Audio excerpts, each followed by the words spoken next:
Assalamualaikum warahmatullahi wabarakatuh. Sebelum saya memulai presentasi pada pagi hari ini, sebaiknya saya memperkenalkan diri terlebih dahulu.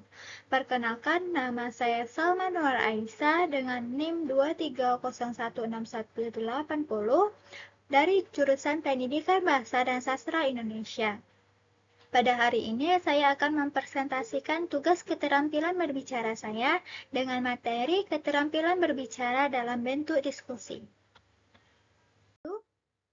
Pengertian diskusi. Diskusi merupakan suatu metode untuk memecahkan permasalahan dengan proses berpikir kelompok.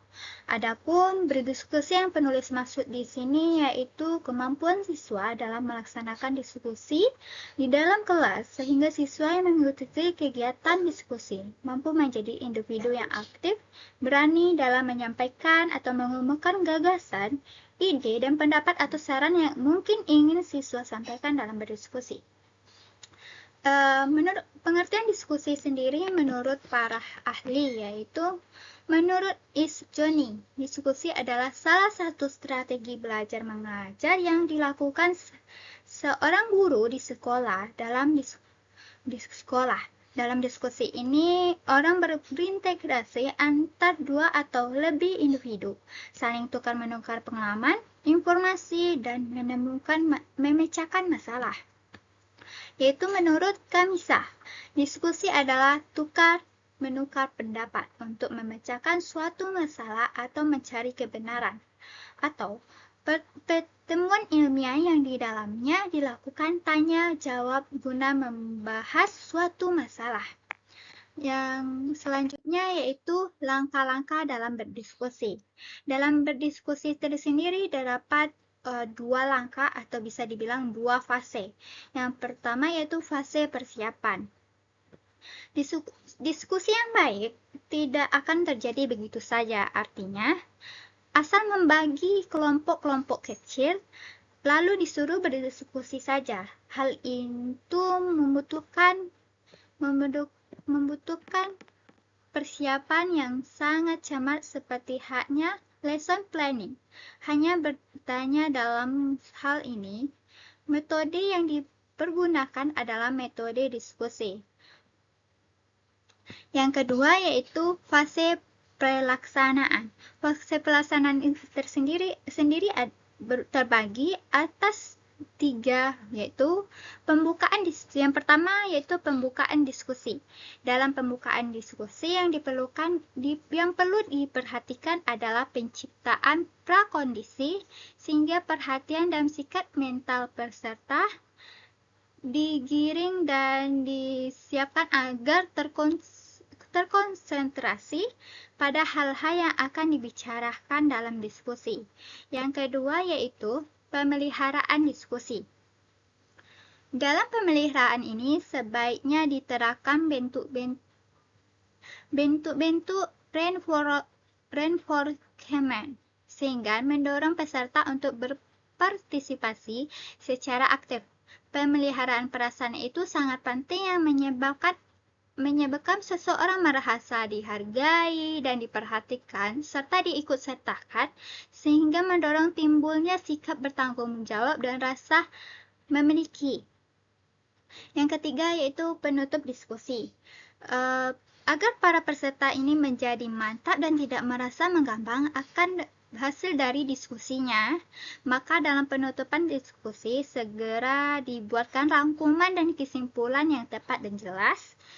Kalau terpaksa dalam menyimpulkan diskusi itu terjadi kompromi, maka jangan biarkan diskusi ini menjadi tergantung-gantung.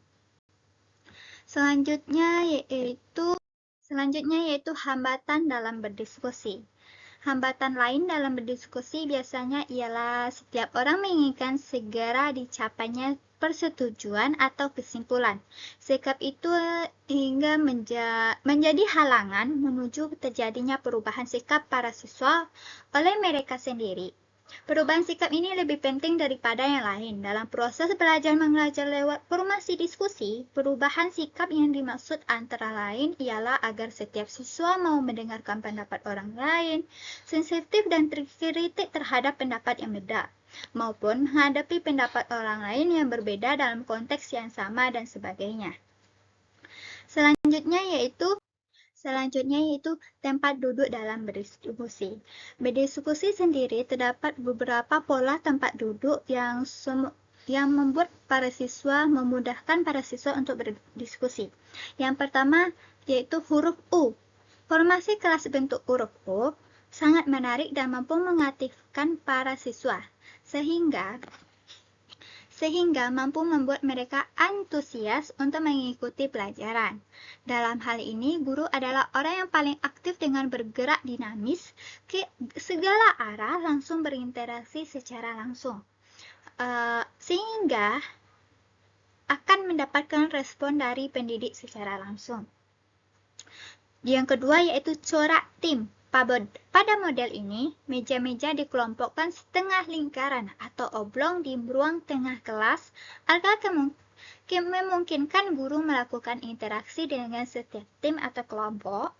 Guru dapat meletakkan kursi-kursi mengelilingi meja guna menciptakan suasana yang akrab. Siswa juga dapat memutar kursi melingkar menghadap ke depan ruang kelas untuk melihat guru dan papan tulis.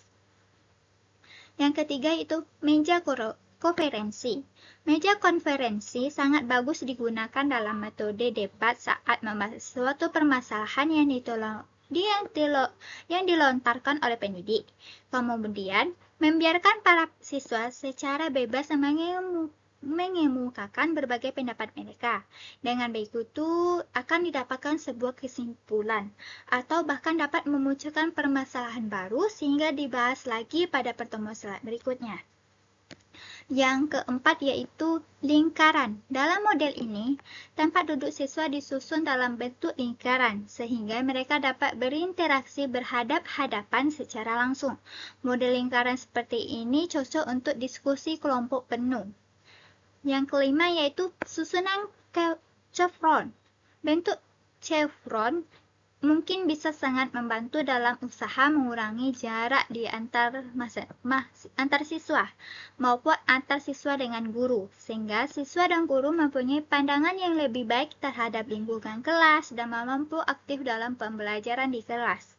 Yang keenam yaitu formasi auditorium, merupakan tawanan alternatif dalam menyusun ruang kelas. Meski bentuk auditorium menyediakan lingkungan yang sangat terbatas untuk belajar aktif, namun hal ini dapat dicontoh untuk mengurangi kebosanan siswa yang terbiasa dalam penataan ruang yang secara konvensional atau tradisional.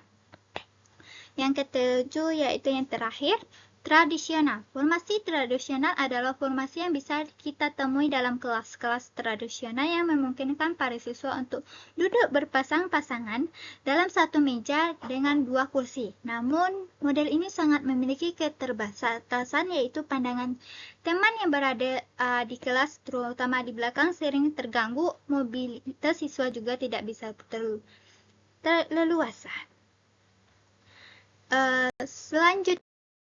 Selanjutnya yaitu unsur-unsur dalam diskusi. Dalam diskusi sendiri terbagi 3 unsur. Yang pertama yaitu unsur manusia, seperti moderator atau pemimpin diskusi, penyaji atau narasumber, pemrasaran atau pembicara, notulis atau sekretaris, dan peserta diskusi.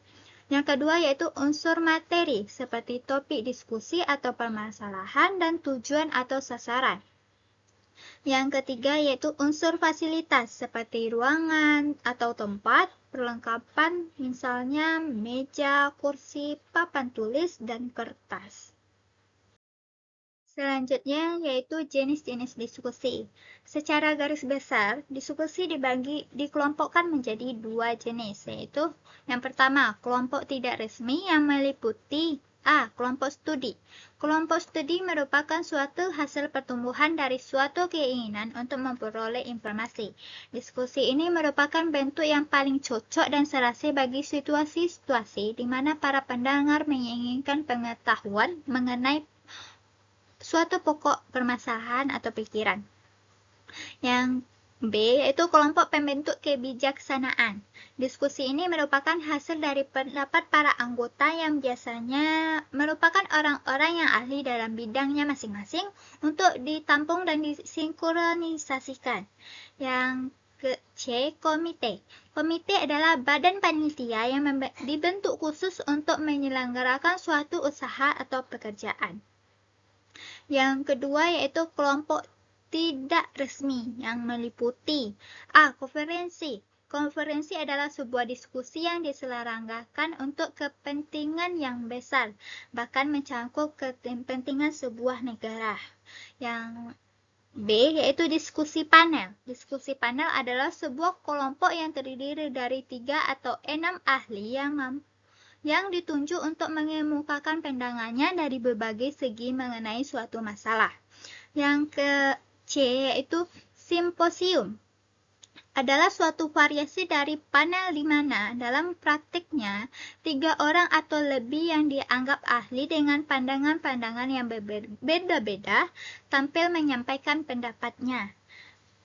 Yang selanjutnya itu jenis-jenis diskusi yang menurut Tarigan, yaitu yang pertama yaitu diskusi fak. Bentuk diskusi ini bertujuan mengolah suatu bahan secara bersama-sama di bawah bimbingan seorang ahli. Diskusi ini diselenggarakan pada akhir suatu ceramah atau makalah yang mengupas tentang suatu ceramah atau makalah yang mengupas suatu masalah dari bidang ilmu tertentu. Diskusi ini menuntut para peserta agar mengungkapkan pikiran secara singkat, tetap dan padat, dan efektif. Yang kedua yaitu diskusi podium. Diskusi podium adalah penjelasan masalah oleh wakil dari berbagai kelompok dan pendapat. Yang ketiga yaitu forum diskusi. Forum diskusi merupakan kombinasi dari beberapa bentuk dialog. Cara ini yang paling sering digunakan dalam bidang politik. Diskusi kasualis. Diskusi kasualis adalah penelitian bersama atas suatu masalah konkret atau satu situasi konkret yang mengandung berbagai kemungkinan jalan keluar untuk mencari jalan keluar yang tepat. Selanjutnya yaitu praktik diskusi. Diskusi adalah proses interaktif di mana orang bertukar pendapat, ide, dan informasi tentang topik tertentu. Praktik diskusi yang efektif melibatkan pendengaran yang aktif, penghargaan terhadap sudut pandang orang lain, serta kemampuan untuk menyampaikan ide jelas dan persuasif. Cukup sekian presentasi kita pada pagi hari ini. Saya tutup dengan mengucapkan Assalamualaikum warahmatullahi wabarakatuh. Sekian, terima kasih.